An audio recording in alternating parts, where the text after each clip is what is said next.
Hay una frase que me encanta y que he oído mucho que es: a ver, después de tantos avances, de tanta tecnología, ¿por qué no son capaces de curar tal enfermedad? Se usa mucho sobre todo con temas cáncer, etcétera, que siempre hay alguien que dice: la industria pues no quiere que se mejoren los medicamentos, la industria no quiere investigar ciertos medicamentos, pero a la gente se le olvida de que muchos de los descubrimientos que se producen son por suerte. No es todo intentar buscar, no es todo tecnología, sino que muchas veces necesitas un golpe de suerte. Un ejemplo sería el descubrimiento de la penicilina en 1928. Alexander Fleming tuvo un error muy grave, y es que cuando estaba preparando una placa de Petri, una placa con unas bacterias, pues se contaminó con moho, y eso es algo que ahora mismo, si me sucediera a mí trabajando, pues seguramente me echarían fuera o me pondrían, me meterían una bronca increíble, pero en aquel momento sirvió para que vieran que ese hongo era capaz de segregar una sustancia que era la penicilina, que produciría que esa bacteria no siguiera creciendo, y así se descubrieron todos los antibióticos. Pues ejemplos de ese tipo hay muchísimos dentro de la historia de la industria química, y es algo bastante interesante, ya que no es todo buscar, no sirve el tener un conocimiento real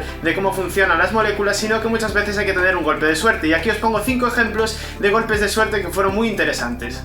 La primera historia define perfectamente cómo funciona la industria química y la industria farmacéutica. Por ejemplo, en este caso cogemos la nicotinamida, una vitamina, es una de las formas de la vitamina B3, y empezamos a hacer pruebas con ella. Empezamos a meterle distintos metilos, distintas partes, le ponemos un oxígeno por aquí, un NH por allá, hacemos moléculas completamente distintas a la nicotinamida, pero basadas en esta, y cogemos todas estas opciones y las ponemos a prueba. En este caso hubo suerte en 1945 y se descubrió la isoniazida, un producto derivado de esa vitamina B3, pero que tenía una actividad completamente distinta. En este caso tenía la capacidad de matar a las bacterias que producían la tuberculosis, una enfermedad que mataba a muchísima gente y era incurable. Nadie se esperaba esto, fue un golpe de suerte total, simplemente estaban haciendo pruebas con una vitamina a ver qué salía, y como nos aburrimos bastante, los farmacéuticos nos aburrimos bastante, pues seguimos haciendo pruebas con la propia isoniazida, y empezamos a meterle cosas distintas. En este caso, metiéndole un isopropilo, aparece la iproniazida, un medicamento completamente distinto, aunque tiene solo ese cambio de 3 átomos, es un medicamento completamente distinto. Se le puso a prueba, se vio si era capaz de ser antituberculoso,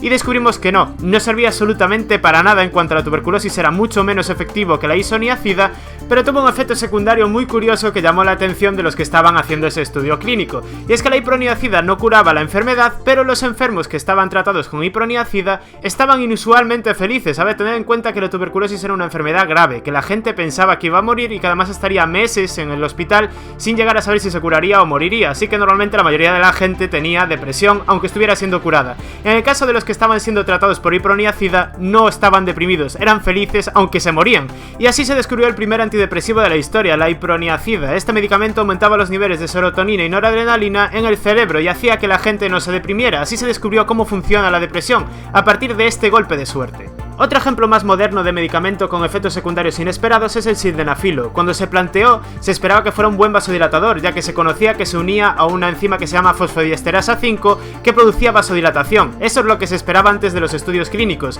Los investigadores sabían que la fosfodiesterasa estaba en los vasos sanguíneos y que serviría como tratamiento para la hipertensión, para la angina, para la hipertensión pulmonar. Eso es lo que se esperaban, pero en el estudio clínico se llevaron una sorpresa. La fosfodiesterasa tipo 5 no estaba en todos los vasos sanguíneos, así que no servía para la angina de pecho y para la hipertensión tampoco servía demasiado, pero encontraron un efecto secundario que sería luego la indicación de interés de este medicamento, y es la erección. La fosfodiesterasa 5 estaba en el pene y estaba en los pulmones. Por eso el laboratorio cambió su estrategia, patentó el sildenafilo llamándole Viagra, y por eso la Viagra es el principal medicamento que se vende para la disfunción eréctil. Gracias a este golpe de suerte, lo que iba a ser un antihipertensor más se convirtió en la única alternativa interesante para muchos de los pacientes que tenían disfunción eréctil, y por eso pues ahora mismo el laboratorio está ganando millones por pura suerte. Otro efecto secundario curioso de la Viagra es que hace que lo veas todo un poquito más azul, cosa que tiene bastante gracia ya que la propia pastilla es azul. Y seguimos con otro antihipertensor que acaba sirviendo para otra cosa completamente distinta, que es el minoxidilo. Es un vasodilatador, pero un vasodilatador demasiado potente. Su actividad era tan difícil de controlar que daba mareos incluso a la gente con hipertensión, daba bajones de tensión a gente con hipertensión, y no servía demasiado para ese tipo de tratamientos ya que era demasiado incontrolable. Pero encontraron un efecto secundario que le salvó el culo al minoxidilo, y es el crecimiento de pelo. Hacía que te creciera pelo por todo el cuerpo, ya que si lo tomabas por vía oral o por vía endovenosa acababa en todo el cuerpo y promovía ese crecimiento del pelo. Así que los de laboratorio dijeron, bueno, si por vía oral hace que crezca todo el pelo, si lo echamos justo en la piel que nos interesa, pues hará que crezca el pelo solo en esa parte de la piel, y por eso se hacen soluciones tópicas para echar en el cuero cabelludo de la gente que es calva. Es el único tratamiento que genera pelo nuevo, es poco efectivo y además marea bastante porque ya os dije que es un vasodilatador muy potente, pero bueno, es una de las opciones que hay y la verdad fue un golpe de suerte bastante importante.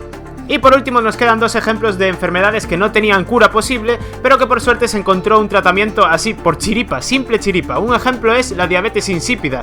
En esta enfermedad, que no tiene nada que ver con la diabetes típica del azúcar, insulina, etc., hay un problema entre la comunicación del cerebro y el riñón. El cerebro normalmente libera una hormona que le dice a los riñones: deja de gastar agua, deja de echar agua fuera, disminuye ese agua que echas en la orina. El riñón capta el mensaje y gracias a eso no nos deshidratamos en un solo día, ya que si no gastaríamos muchísima agua. Pero cuando hay diabetes insípida, una de dos: o el cerebro no libera esa hormona o los riñones no le hacen caso, es decir, no tienen receptores para esa hormona. Y este último caso era intratable hasta que a alguien se le ocurrió una idea un poco suicida, y es usar un diurético como la hidroclorotiazida. Los diuréticos lo que hacen es aumentar la excreción de agua, es decir, hacer que la orina lleve todavía más agua. Y en el caso de la diabetes insípida, pues esperarías que directamente muriera esa persona, ya que perdería todavía más agua. Pero no. Es un efecto paradójico. En este caso, en el caso de la diabetes insípida nefrógena, los diuréticos no aumentan el gasto de agua, sino que reducen el gasto de agua y hacen que esta enfermedad, que no era tratable, empezara a ser tratable. Pero yo me imagino cuál es la situación en la que a un médico se le ocurre usar un diurético cuando alguien pierde mucha agua. Doctor, el paciente se va a deshidratar, ¿qué hacemos? Pues ponle un diurético a ver si peta y acabamos con esto.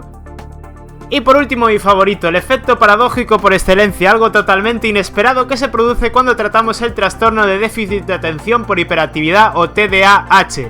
Este trastorno, que es bastante común, afecta sobre todo a niños. Es el típico niño hiperactivo, que se llamaba antiguamente, que es el típico niño nervioso, no es capaz de concentrarse, suele suspender asignaturas, bastante impulsivo, y que en teoría deberías de tratarlo con ansiolíticos, sedantes, es decir, relajarlo con relajantes. Pero no, esta medicación no funciona, nunca funcionó para el tratamiento del TDAH. Entonces, ¿qué es lo que podría funcionar? Pues en este caso vamos a intentar sofocar un incendio con gasolina. Anfetaminas, los excitantes más potentes conocidos, típicas drogas de abuso que producen excitación, impulsividad, hiperactividad, es decir, lo que estamos intentando tratar. El derivado que se escogió como tratamiento para el TDAH es el metilfenidato, y supongo que el primer médico que se le ocurrió usar excitantes para tratar un déficit de atención por hiperactividad fue un médico que estaba buscando al primer niño Super Saiyan de la historia, intentando convertir a un niño en Super Saiyan, porque si no, no me explico el uso de excitantes para este tipo de problemas. Pero a la postre sirvió para encontrar el primer tratamiento, y además, como curiosidad final, os informo de que el metilfenidato se está usando como dopaje ilegal en videojuegos como el Counter-Strike. Y ya veis que no es tan fácil encontrar medicamentos nuevos, es algo que depende del ensayo y error. Continuamente tienes que probar y probar y probar distintas moléculas, probar distintas modificaciones de una molécula que te interese, y al final encontrarás justo una que, con la combinación necesaria de piezas, pues mejorará la anterior, tendrá una mejor, unos mejores efectos secundarios o menores, tendrá un mecanismo de acción más interesante, o directamente te abrirá la puerta a otra medicación distinta, a otra, digamos, otro arsenal terapéutico para curar otra enfermedad completamente distinta a la inicial que estabas buscando. No es tan fácil como simplemente apelar a la tecnología que tenemos, a que estamos muy avanzados, no. Muchas veces se necesita suerte. Así que estos 5 ejemplos ponen de manifiesto esta necesidad de la suerte, y si tenéis alguno que os haya parecido realmente interesante o que destaque sobre los demás, os agradecería que me lo pusierais en los comentarios, para ver más o menos de qué tipo sois, si sois gente más bien curiosa, o que os hace gracia pues las paradojas, como por ejemplo la de las anfetaminas en los niños con hiperactividad, etcétera. Y espero que os haya gustado este vídeo. La verdad me interesaba también hablar de este tema porque a mí es lo que más me gusta, los fármacos, cómo funcionan y estas pequeñas paradojas y gracias que tienen. Así que espero que os haya gustado tanto como a mí este tema. Un saludo y nos vemos.